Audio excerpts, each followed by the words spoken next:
Hello and welcome back to another episode of Bantz with Lawrencia. How are you all doing? I hope you're doing great.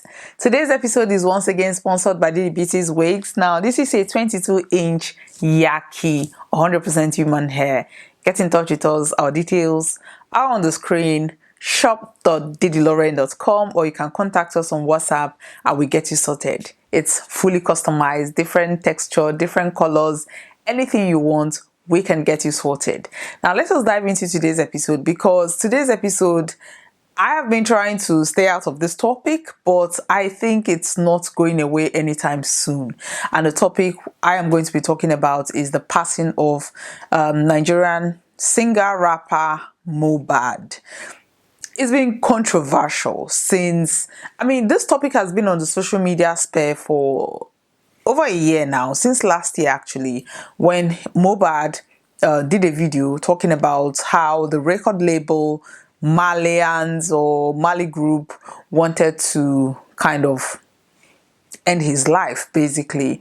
So let me just take you back. MohBad's is a Nigerian artist, Afrobeat. He started making music online, doing short videos, releasing on social media, and then he got signed to Malian Records. Now Malian Records is owned by Naira Marley, another rapper, and he has been plagued with a lot of controversies right from when he was 19. He lived in the UK, in Peckham actually, and then there was an assault of a lady in a bus, on a bus, and the police actually released statements looking for him.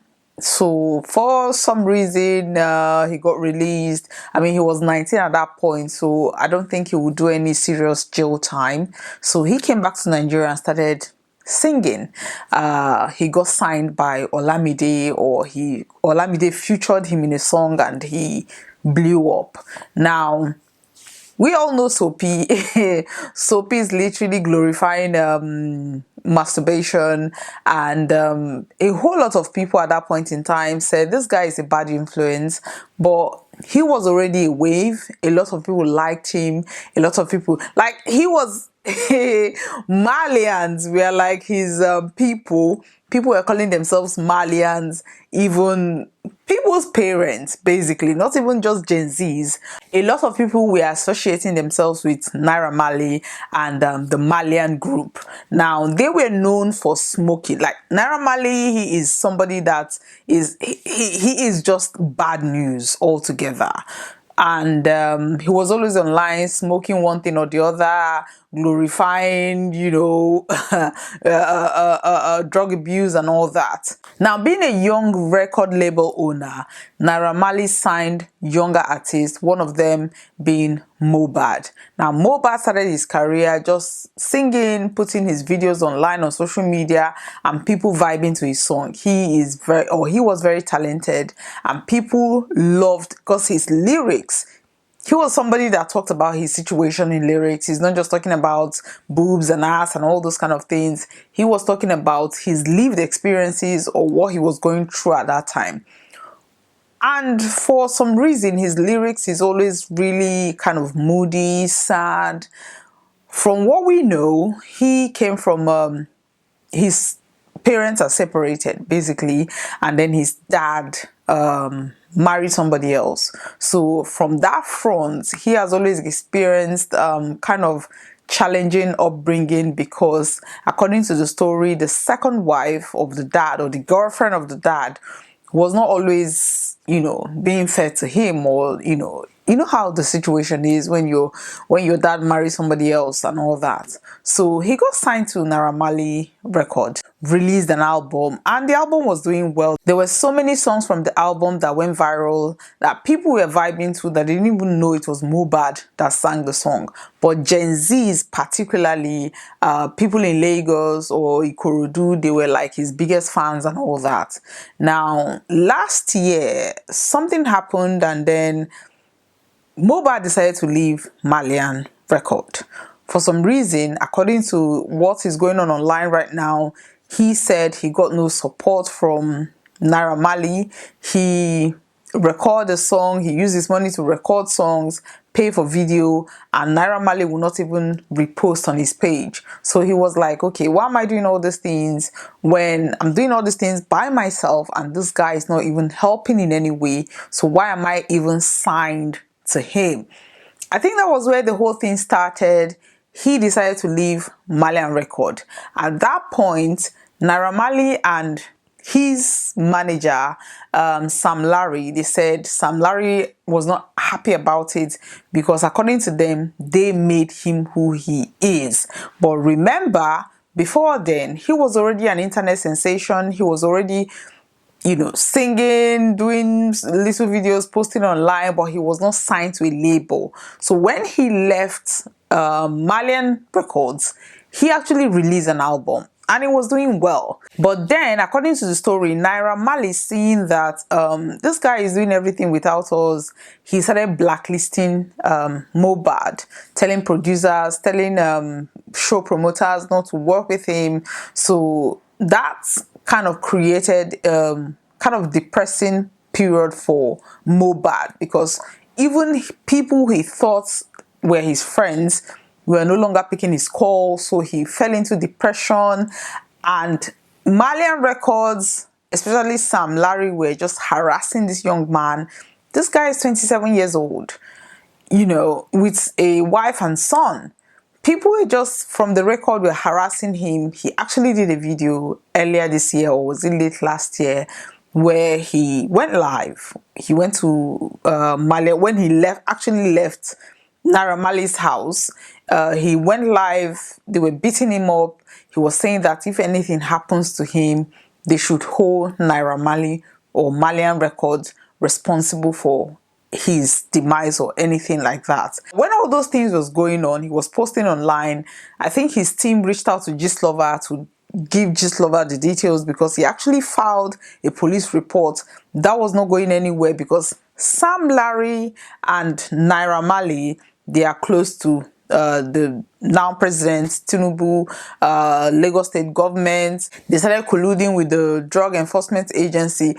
It was just like they had everybody kind of in their camp, basically. So this guy was not getting any justice. He reached out to Gistlover to say, help me. I'm trying to cry out. I'm trying to get these people to leave me alone. It is not working. I remember then Gistlover released kind of a statement warning Naira Marley to leave MohBad alone, because if anything happens to him, he will be held responsible. At that point, according to the story, Naira Marley colluded with the NDLEA. They arrested him. Within those, the arrests, the station, according to MohBad, he was hit with a gun and given substances to drink. So according to the story, because there were videos online where he was saying all these things, he said since he came out of that place, he has not been himself. He has been having stomach pain. He has been having memory loss, because when you're being hit with a gun and this guy's life just went downhill from that point. Even the wife cried out that he has never been happy. His son is 6 months old or 5 months old, and she said he almost committed suicide. There was one day they were just sitting down and he just wanted to jump out of the window because of what Malian Record or Naira Marley and Sam Larry were doing to him. So this is somebody that was oppressed. This is somebody that was harassed. This is somebody that was physically assaulted just because he left a record label. Now, when he eventually passed, people were now thinking, okay, there has to be some kind of justice. There has to be people being questioned regarding what happened. Now, we're just trying to figure out what is going on. Naira Marley, a lot of people were fingering Naira Marley and Sam Larry, asking the police to question them. Now, the police PRO came out and said, oh my God, they are trying to do their job. They said that yes, that MohBad filed a petition, but when he was invited to the station, he did not show up. Now, this whole thing has been like, it's been ridiculous, because you look at this whole thing, you could see this young man physically, asking for help. Now, this whole thing is just ridiculous, like looking at the whole story. And then he died, and within a day, the father buried him. And then the family of MohBad started accusing the wife of trying to steal properties,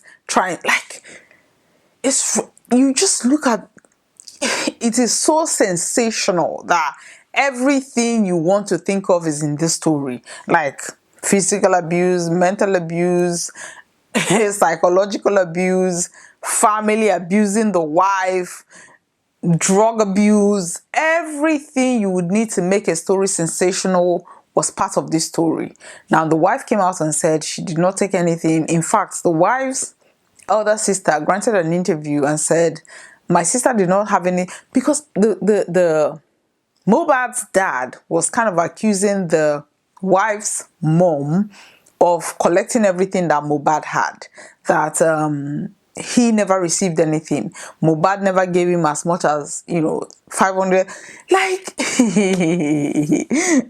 like your child just passed and you buried him in a very controversial circumstances. You buried him without an autopsy. This man, people are actually thinking, okay, you know something. You must know something about this whole thing. People are now saying, okay, why are you now pointing the fingers to your in-laws? Because there's something you're not saying. Now we're just sitting there minding our business, thinking, okay, this is going to be dying down soon. Kemi or Mololu Olunloyo came out online and said she knows why he was buried in a hurry. According to her, MohBad is a cultist. Like, listen, Kemi, Kemi is a different breed. She said the reason why, that a family member actually reached out to her and said that the reason why he was buried in a hurry was because after his death, there were still things moving in his body, like a snake moving in his body. And for them to prevent that snake coming out, or that thing coming out of his body, they had to bury him in a hurry. And they don't want to cut him open. This story, this is a 27 years old young man. And the family are releasing stuff about him. It is just sensational. But somebody lost their life. Somebody's child would never get to see their father again. And we have a widow in the mix. So it is very emotional when you look at the whole circumstances leading to his death and everything going on even after his death, from his father, from his family, from people. Actually, is the online people now that are actually seeking justice, because the father is saying that his son died of natural. The father needs to be arrested. Like, the circumstances surrounding the passing of your son, but this man is coming out to say, oh, all those things are just, his son is this. This is just sad in every way you want to look at it. Now, the lessons here is, if you're a young person, if you're a young talent, if you have what it takes, because listen, if you have something, you definitely know you have something. And if somebody is reaching out to you to manage you, it's because they have seen something in you. I understand that, okay, some people just want fame. They don't want, at all cost, they don't want to think about the consequences of that fame, or the repercussion, or what it means to actually sign to a record label, or what it means to actually sign to a record label, to a character like the Malians. These are controversial people who were openly abusing drugs, talking like these people. Now we're just waiting for the police to carry out an investigation. There has been petition signed against Malian records to close, like to cancel them basically. A producer, Sam Cleve, has been going on about it, talking about how these people need to be stopped, how, you know, the Malians need to be boycotted, cancelled and all that.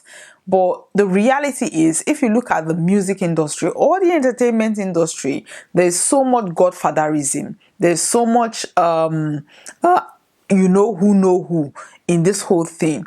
But I think we have all been given the gift of the internet, social media.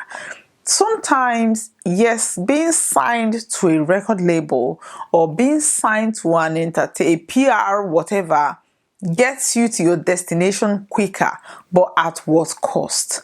A whole lot of people now are making skits, doing their own thing without having to go through a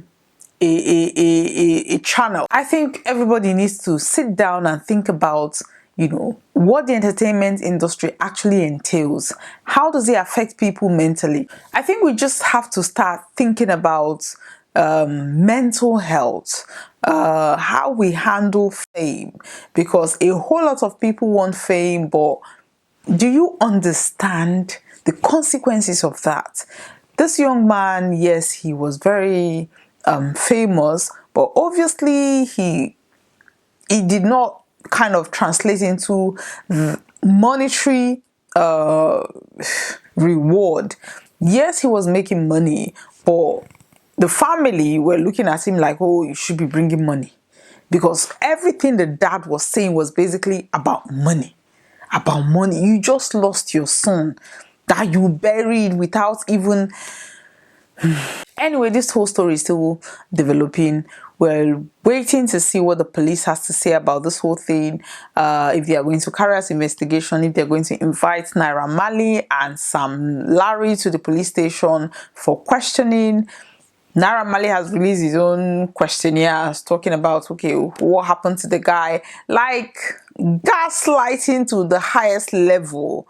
But we hope that people responsible, he may not be directly responsible, like he may not have pulled the trigger, but he's an accomplice. For you to be harassing this young man, you have your more, how much is he making? But just to show that superiority, you're just harassing him. He needs to be questioned, regardless of whether he's affiliated to Tinubu, Fashola, whatever. This young man needs to answer some questions. We are all sitting down waiting for the outcome of this whole thing. There has been kind of peaceful protest that is being organized, I think on the 20th. And yes, I'll keep you all posted, and we pray that the soul of MohBad rest in peace, and that his wife, you know, have the fortitude to bear the loss. We pray for his young child, or their young child, for that young man to kind of grow and have a normal life, because this whole thing surrounding the passing of his dad is something that will remain on the internet forever. Anyway, that's all I have to say for today. Thank you very much for watching this episode. Please like and share. Thank you very much. Bye bye.